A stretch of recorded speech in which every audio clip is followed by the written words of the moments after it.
there is an organization in Connecticut that is doing God's work. The group is called Canine First Responders, and when something bad happens, Sandy Hook, Las Vegas, Parkland, Pittsburgh, dogs and handlers rush to the scenes with the mission of trying to provide immediate care and comfort to reduce the level of trauma someone might suffer down the line.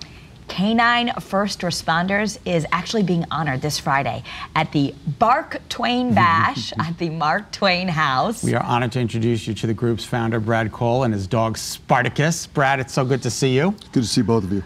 I was watching the documentary. It's about 25 minutes, and I was just, I think it's just fantastic. And the production, Dennis Zeta, is that it? Zeti, yeah. Zeti, he is the director. He did a wonderful job. Oh, thank you. And the quote that struck out to me the most was one of the gentlemen towards the end of the documentary. He says, "The dog was the key to start a healing process for a person, and if you would have read that to me in a book, I would have never believed it."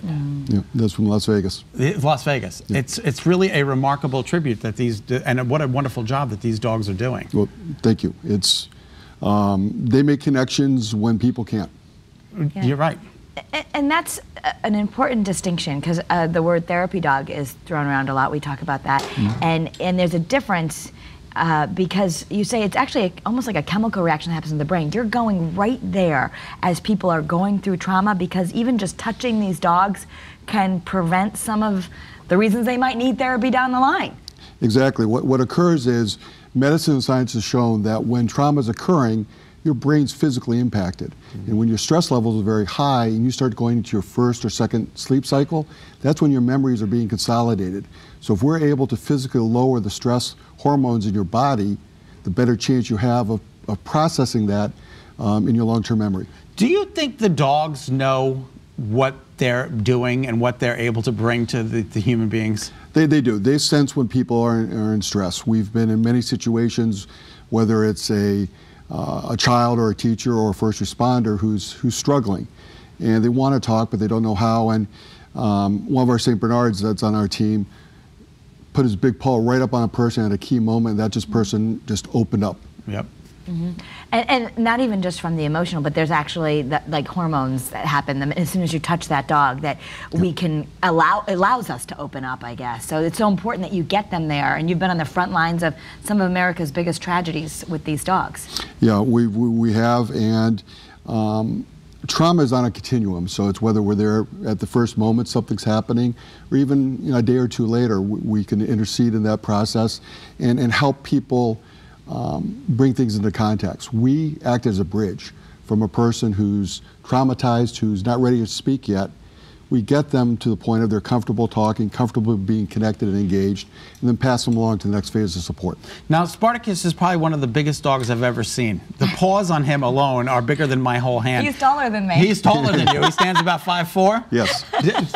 You got Spartacus when he was 8 weeks old. Yep. And did the training start immediately, or? Well, I didn't know Spartacus is my own dog, and I didn't realize we'd be doing this in a role. We volunteered for years at Yale New Haven Hospital, and at that time my office was next door to Sandy Hook. And my background is law enforcement, security management, and trauma, and crisis management. And so when that occurred, we had full privileges at Yale, and I went over to the crisis teams and I asked them, maybe we'd be of assistance, and here's how we could be of assistance. And they said yes, and then they kept asking us back, and we brought additional teams into Yale. And as you watch this documentary, I mean, unfortunately, we keep having more tragedies, and you have calls that come out to you from all over the place to go help.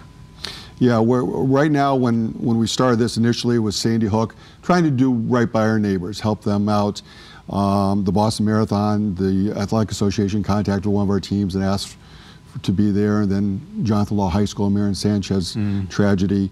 We had to form the organization, and now the agency is being requested about once a week. Wow. And we serve over 100 agencies in 7 states. That's incredible. And does it make a difference what type of dog, big, small? No. No. No, we have everything from St. Bernards and Newfoundlands to little 3.5-pound Mickeys that you can hold in your hand. And just like you may like your ice cream leprechauns, you may like your hats. Different people like different things. Yeah. So they'll request, they'll say, I'd like a small dog Yep, to hold sometimes, versus yep. I really want Spartacus. I want to feel safe with a big dog. It's just different connections that we're able to make. But it brings them together, whereas there could be some blockage before, people not wanting to talk. I know I saw in the documentary one young lady from Sandy Hook, she didn't want to speak, and she met the dog, and all of a sudden Spartacus, like, she just opened up.